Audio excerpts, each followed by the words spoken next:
बिस्मिल्लाहिर्रहमानिर्रहीम, अस्सलाम वालेकुम। वैसे तो इमरान खान साहब और तहरीक इंसाफ पर लगभग 150 केस बनाए गए, लेकिन उनमें एक बड़ा ही खतरनाक केस जिसकी वजह से कहा जा रहा था कि तहरीक इंसाफ को ही खत्म कर दिया जाएगा, इसको बैन कर दिया जाएगा और जनाब इसके साथ तो ऐसा सलूक होगा कि इमरान खान साहब को समझ आ जाएगी, वो तो इलेक्शन में हिस्सा नहीं ले सकेंगे। इलेक्शन कमीशन ने जो कुछ कर दिया है जनाब, ममनुआ फंडिंग जिसको गैर मुल्की फंडिंग कहा गया, और अभी तक जनाब प्रोपेगेंडा हो रहा था ये तो जनाब बाहर से फंडिंग होती है, ये होता है वो होता है, जबकि नून लीग और पीपल्स पार्टी के बारे में कुछ नहीं अभी तक आगे बढ़ाया गया कि उनके पास तो किसी फंडिंग का पता नहीं था। अब इस्लामाबाद हाई कोर्ट के डिवीजन बेंच ने वो केस ही उड़ा दिया है।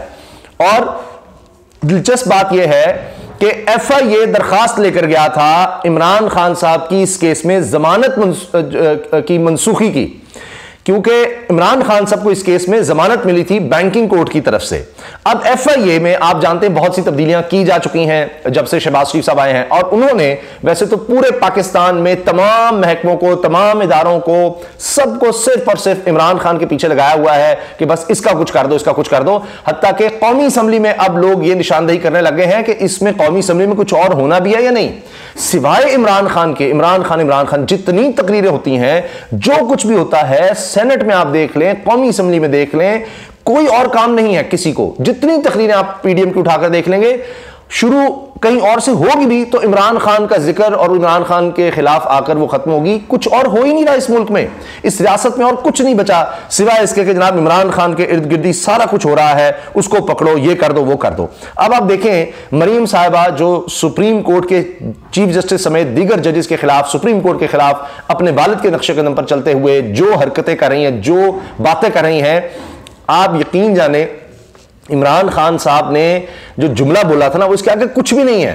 कि जो एक जज साहबा के बारे में कहा था कि जिस तरह शहबाज गिल पर तशद्दुद हुआ और आपको पता लग रहा है, सब सामने नजर आ रहा है, और उसके बावजूद उनका फिर से आप जुडिशल करने की बजाय आप उनको पुलिस में दोबारा दे देते हैं, पुलिस को कि जाओ इसको मारो। और तो उस पर कहा कि जी हम आपके खिलाफ कार्रवाई करेंगे, कानूनी कार्रवाई करेंगे। तो उस पर इमरान खान साहब को तौहीन अदालत का सामना करना पड़ता है, मुकदमात का सामना करना पड़ता है, और वो जज साहिबा से जाकर माफी भी मांगते हैं इमरान खान साहब। लेकिन यहां मरियम नवाज साहिबा के पास सुप्रीम कोर्ट के यानी वो मजिस्ट्रेट, उसके ऊपर सीनियर सिविल जज, फिर सेशन डालते हैं, फिर हाई कोर्ट, फिर सुप्रीम कोर्ट, फिर चीफ जस्टिस।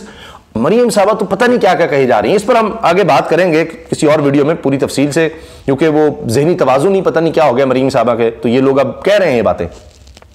ये जो केस है ना जनाब, ये इतना अहम केस है क्योंकि अब पीछे जो केस थे वो सारे ही इनको उड़ाने पड़ जाएंगे, उसमें अब कोई बेसिस ही नहीं। अब सिर्फ बातें जितनी मर्जी कर ले, उस केस में बचा ही कुछ नहीं। वो अब जो इन्होंने नीचे चलाना है वो क्या चलाना है। जब इस्लामाबाद हाई कोर्ट को तो यानी ये PDM या मरीम साहब अपनी अदालत कहकर मतलब पुकारती है ना कि ये अदालतें ठीक हैं, यहां से रिलीफ और सब, वैसे तो हर अदालत से उनको रिलीफ मिला है, लेकिन एक भी केस अगर मरीम साहबा की तबीयत के मुताबिक ना हो, एक भी मुकदमा उनके या हक में ना आए, या जिस तरह वो चाहती हैं इमरान खान के खिलाफ कुछ वो ना आए, तो वो कहती हैं कि जी ये अदालतें उन पर चढ़ दौड़ो, ऐसी तैसी, एक भी।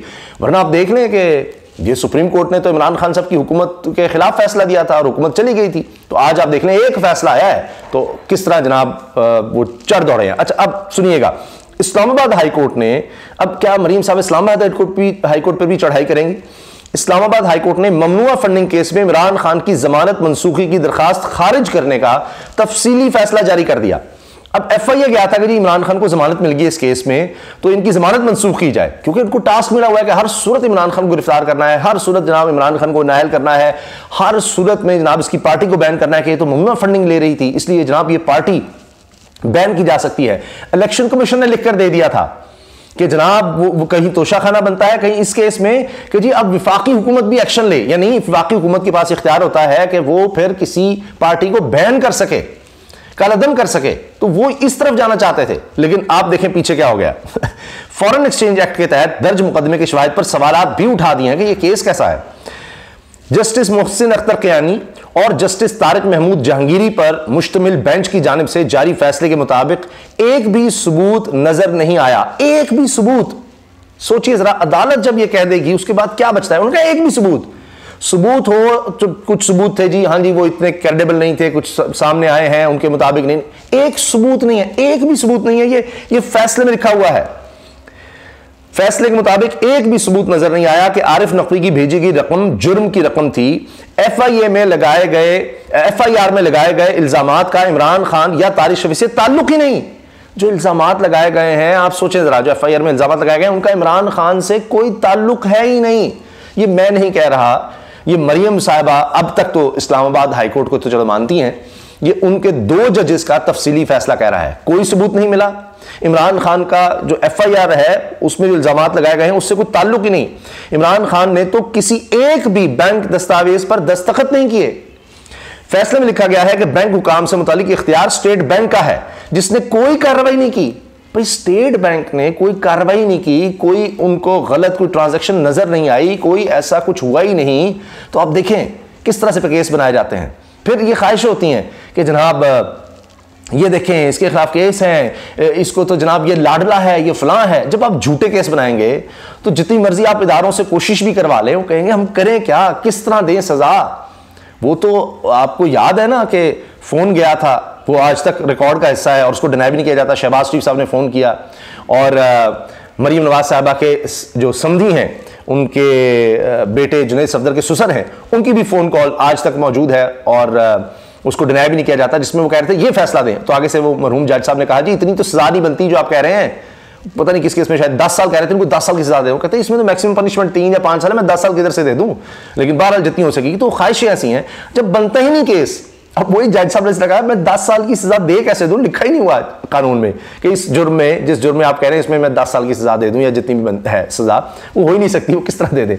तो वो इनकी ख्वाहिशात हैं। अब यही मसला है कि सुप्रीम कोर्ट ने क्या किया, 90 दिन के अंदर इलेक्शन लिखा हुआ है आइन में, उससे भी ऊपर ये चले गए हैं, तो उन्होंने उसके मुताबिक कह दिया, बस खत्म कहानी। अब आप देखें नहीं ये नहीं, ऐसे नहीं, वैसे नहीं, वो जज जो है ना अकलियत में फलां, तो इस तरह तो जनाब फिर वो जब भी कोई सुप्रीम कोर्ट का फैसला आएगा और एक इख्तलाफी नोट उसमें होगा, 2 जजेस ने दिया है और एक ने उसके खिलाफ दिया, तो फिर आप एक पर रख के कहें जी वो एक जज ने खिलाफ कर दिया, लिहाजा जजों में आपस में इख्तलाफ है तो हम फैसला क्यों माने। बहुत अच्छे जी, बहुत अच्छे। या आप कहेंगे ओ ये देखे ना, ये 5 जजों ने फैसला दिया है, ये 5 बेंच में बैठे थे, बाकी तो नहीं बेंच में बैठे हुए थे ना, बाकी ने तो फैसला नहीं दिया। तो मेजोरिटी जो सुप्रीम कोर्ट की है, 10 अभी जज बाकी हैं, उन्होंने तो फैसला नहीं दिया, लिहाजा जनाब ये तो फैसले नहीं मानते, जज ही नहीं मान रहे 10 जज, यानी सारी जब तक सारे जज जो है वो अगर 3 बेंच बैठे हैं तो बाकी भी सारे जज कहें तो फिर ही है। जो फैसले में बैठे भी नहीं, जो बेंच में नहीं थे, वो भी जब तक जनाब हाँ में नाम लाए, इनके लिए हर एक दफा वो प्रेस रिलीज भी साथ के हाँ जी ये जो फैसला आया है हम सबका फैसला है। भाई एक जज का फैसला भी सुप्रीम कोर्ट का फैसला है, एक जज का फैसला भी हाई कोर्ट का फैसला है। बहरहाल अब क्या इनका किया जाए, क्योंकि इन्होंने प्रोपेगेंडा तो करना है। अब जनाब फैसले में लिखा गया है कि बैंक हुकाम से मुतालिक इख्तियार स्टेट बैंक का है, जिसने कोई कार्रवाई नहीं की, स्टेट बैंक ने इंक्वायरी की, ना ही तरीके इंसाफ को वसूल किसी ट्रांजैक्शन को गैर कानूनी कहा। यह आपके अपने स्टेट बैंक के बारे में बात हो रही है जी, उसका तो बंदा आपने लगाया है, बड़ी आला कारकर्दगी जा रही है ना जी उसकी, इस आकदार की तरह, तो उसकी बात आप मान रहे हैं। ये तफसीली फैसले में लिखा हुआ है। तहरीरी फैसले के मुताबिक एक इल्जाम पीटीआई अकाउंट को नया पाकिस्तान अकाउंट में तब्दील करने का है। अच्छा ये भी एक बड़ा ओह जी, इन्होंने तो पीटीआई का जो अकाउंट था उसको नया पाकिस्तान अकाउंट में तब्दील कर दिया। देखा है तो क्या कहा है अदालत ने कि जी ये कोई जुर्म ही नहीं है, आपने अकाउंट का अगर नाम बदल दिया तो ये कोई जुर्म नहीं है। केस के तफ्तीशी अफसर ने स्टेट बैंक हुकाम का भी कोई बयान कलमबंद नहीं किया। तफ्तीशी अफसर ने कोई बयान ही कलमबंद नहीं किया कि भाई ये जो ट्रांजैक्शंस आ रही हैं ये सही हैं गलत हैं क्या है कुछ, भाई हर चीज मौजूद है, स्टेटमेंट दी है, 40,000 ट्रांजैक्शंस दी हैं। वाहिद जमात है पाकिस्तान की तारीख में तहरीक इंसाफ। अभी बताया ना नून लीग और पीपल्स पार्टी ने क्या किया है, वो तो चीजें सामने लाएं और इन्होंने ऐसा फिर खेलते हैं, ऐसा प्रबंध, क्योंकि माफिया की तरह आके ऊपर बैठ जाते हैं और फिर सारे इदारों से करवा रहे होते हैं। तो तफ्तीशी अफसर ने को कहा होगा ऊपर से प्रेशर है बस केस बनाओ और करो, कोई इन्वेस्टिगेशन कुछ भी नहीं, बस ये एफआईआर दे दो जो जिसमें इमरान खान पे कोई एक इल्जाम भी नहीं है। एफआईआर में कहीं इमरान खान का यानी उस पर जो भी लिखा हुआ है उसमें इमरान खान की बात ही नहीं है। आप अंदाजा लगाएं कुछ हो ही नहीं सकता इमरान खान के हवाले से जिस तरह की एफआईआर है, जो भी उसमें इल्जाम है। केस के तफ्तीशी अफसर ने स्टेट बैंक हुकाम का कोई बयान ही कलमबंद नहीं किया। फैसले के मुताबिक एफआईए मुतमईन नहीं कर सकी कि इमरान खान की जमानत खारिज क्यों की जाए। इमरान खान को जमानत मिली हुई है, उसकी जमानत खारिज क्यों की जाए, ये बता तो दें, कोई एक वजह तो बता दें। नहीं मुतमईन कर सका एफआईए। बैंकिंग कोर्ट ने दुरुस्त कहा कि केस में तमाम शवाहिद दस्तावेजी हैं और गिरफ्तारी जरूरी नहीं। उन्होंने कहा बैंकिंग कोर्ट ने बिल्कुल ठीक कहा है। फैसले में मजीद कहा गया है कि FIA की जानिब से इमरान खान की जमानत मनसूखी की दरखास्त खारिज की जाती है। फारिग। अच्छा, अब इसमें एक और मैं आपसे अर्ज कर दूं ना, इसमें और PDM के लिए और जिस तरह वो केस जाली बनवा रहे हैं और इदारों के थ्रू कर रहे हैं, उनके लिए एक और बहुत बड़ा धचका ये है इस केस में कि ये जमानत मनसूखी की दरखास्त थी, लेकिन इसमें जो फैसला आ गया है ना, अब ये होता है कि निचली जो अदालत है उसमें चलता रहता है। निचली अदालत में फर्ज करें कि जमानत के लिए किया या कोई उसका ऑर्डर आया है तो उसके खिलाफ अगली अदालत में चले जाते हैं। नीचे जो मेन केस है, बुनियादी केस है, वो चलता रहता है कि जी मिसाल के तौर पर ये कि जी नीचे केस चल रहा है, वहां पर इमरान खान को जमानत मिल गई कि जी जब तक ये केस चल रहा है मैं आता रहूंगा, मैं बिल्कुल अपना दिफा करूंगा, लेकिन मुझे जमानत दी जाए, ये ना हो कि कल को ये मुकदमा जो है गलत साबित हो और मैं ऐसी सजा भुगतता रहूं जेल के अंदर। तो लिहाजा जब तक के फैसला नहीं हो जाता मैं जमानत दे रहा हूं कि मैं कहीं नहीं जा रहा, मैं अदालत में पेश हूंगा, मैं भागूंगा नहीं। तो ये जमानत पर आप जो है रिहा होते हैं, जमानत दे देते हैं, उसमें जो भी रकम बताई जाती है जिस तरह भी।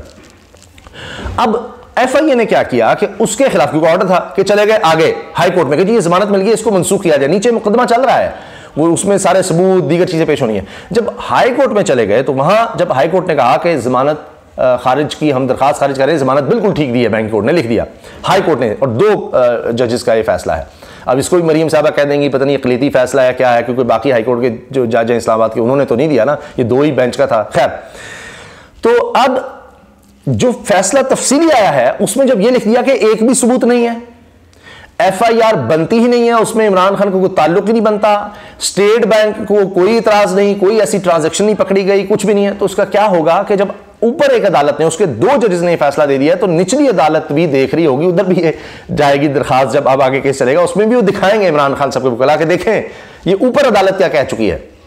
अब ये केस बनता है, फारिग हो गया ना, नीचे भी केस खत्म हो गई ना कहानी, और बनाए 150 केस, कोई और काम ही नहीं, सब इदारों को इसी काम पे लगाया हुआ। ये तो FIA है, अभी एंटी करप्शन भी है, अभी नैब भी है, अभी पुलिस भी है, अभी इनकम टैक्स है, अभी FBR है, अभी तोशाखाना है, अभी तो बड़े जनाब और केसेस हैं, बहुत कुछ है। अभी तो नया शोशा जनाब, वो इद्दत में निकाह का मामला अब नया बनाया जा रहा है कि कुछ तो करो, ये तो सारे केस फारिग हैं। इससे ज्यादा सबूत नहीं हो सकता कि इमरान खान के खिलाफ इनके पास एक भी केस नहीं है, वरना 150 केस बनाने की जरूरत नहीं होती, 143 मुकदमे बनाने की जरूरत नहीं होती। अच्छा, अब आप देखें कहीं वो मामला, अब इद्दत वाला मामला जो है वो उठाया जा रहा है अजीब गरीब तरीके से। यहां तो हाल ये है कि अभी एक और फैसला आया है अदालत का कि ये जो बगावत के मुकदमे बनाए जा रहे हैं, ये जिस तरह से किया जा रहा है, ये वसाइल का, वक्त का ज़िया है। ये अदालत का फैसला आ गया है, जिस तरह आपने देखा शानदाना गुलजार साहिबा फलां के खिलाफ, इमरान खान के खिलाफ बगावत गदारी बगावत, ये सारा, ये आप जो रिसोर्सेज हैं वो ज़ाया करें, ये आप लोगों की खिदमत के लिए, इस मुल्क के लिए, इस कौम के लिए लगा दें ना, उनके लिए काम कर दें। काबीना के इजलास हो रहे हैं तो सुप्रीम कोर्ट के खिलाफ हो रहे हैं, इमरान खान के खिलाफ हो रहे हैं, पार्लियामेंट का इजलास हो रहा है, इमरान खान सुप्रीम कोर्ट के खिलाफ हो रहा है, भाई लोगों के लिए कर दें। अदालत कह रही है कि आप ऐसे ही तफ्तीश में पूरी रियासत को, पुलिस को, महकमों को इस काम पे लगाया हुआ है, गद्दारी और इसके मुकदमे में तफ्तीश आप करते नहीं, किसी भी बात पर उठा के कर देते हैं। ये मजाक है, कानून का, आइन का मजाक है, और इसका मतलब यह है कि रियासत अवाम के लिए नहीं कर रही सर्व, या हुकूमत इस काम में नहीं लगी हुई, वो सिर्फ अपने मुखालिफिन को, आपने हुकूमत ही लिया, अपने केसेस खत्म कर लिए, अपना बचाव कर लिया, अयाशियां की, और दूसरों के खिलाफ आपने केस बनाने हैं। ये अदालत का मैं आपको बता रहा हूं, ये ताजा फैसला, उसमें ये चीज साबित हुई। और आप ये देख लीजिए इस्लामाबाद हाईकोर्ट का 2 जजेस का जो फैसला आया है, एक भी चीज नहीं है। तो अब बताएं क्या करें, इस पर क्या किया जाए। होना तो ये चाहिए कि इन जाली मुकदमात बनाने पर उल्टा सजा हो, और कानून ये है, लेकिन होता नहीं है। बिल्कुल इस तरह से जिस तरह अब ये वक्त ज़ाया किया सुप्रीम कोर्ट में आइन का, और मजाक उड़ाया गया, जी अब तो कह रहे हैं कि हम तो इलेक्शन ही नहीं करवाएंगे 14 को। तो ये जो मुसलसल अदम इस्तेहकाम रहेगा, ये खत्म हो रहा था। सुप्रीम कोर्ट का फैसला आ गया, पहले आइन के मुताबिक इलेक्शन हो जाते तो कोई अदम इस्तेहकाम नहीं होना था, बहुत सी बेहतरी पाकिस्तान में हो सकती है। ये जो इतनी तबाही है कि जी 0.4% ग्रोथ है, तो इसको तो रिवर्स नहीं हो सकता, लेकिन इस तरह से, लेकिन चलें इतनी तबाही ना होती। आप खुद अदम इस्तेहकाम और पैदा कर रहे हैं, और तबाही पैदा कर रहे हैं जानबूझकर। तो इस पर यह नहीं सिर्फ होना चाहिए कि जी सुप्रीम कोर्ट कहेगी जी तौहीन अदालत, और ये सब वो तो हो ही रही है। इस पर फवाद चौधरी कह रहे हैं सजा भी होनी चाहिए, 3-3 साल इनको कैद, क्योंकि वरना तो आइंदा देखें कोई भी होगा, कोई भी हुकूमत में होगा, वो कहेगा ज्यादा क्या हो जाएगा, सुप्रीम कोर्ट में मामला जाएगा, 3-6 महीने इसी तरह गुजार लेंगे, खैर है, क्या हो जाएगा। यही होगा ना कि जी सुप्रीम कोर्ट फैसला देगी, जब हमें लगेगा वो तौहीन अदालत लग रही है, फिर मान लेंगे, तब तक डिले करी जाओ, गवर्नर्स के थ्रू, दीगर के थ्रू करते चले जाओ। अभी खैबर पख्तूनख्वा में देखें, अभी तक तारीख का मामला लटका हुआ है, अब देखते हैं वो आगे क्या जाता है। तो बहरहाल जनाब, ये इमरान खान साहब के लिए मैं समझता हूँ तहरीक इंसाफ के लिए बहुत बड़ी खुशखबरी है और उतनी ही बड़ी शर्मिंदगी है सारी PDM के लिए। ये इतनी जमातें मिलकर जो ये समझते थे कि हमसे तजर्बाकार कोई नहीं है, हाँ मुकदमे बनाने में आपसे ज़्यादा तजर्बाकार नहीं होगा, लेकिन नाअहल भी आवाम की खिदमत करने में, मुल्क चलाने में, हत्ता कि अब ये इस तरह के झूठे केसेस बनाने में भी नाअहली साबित हो रही है। अल्लाह हाफ़िज़।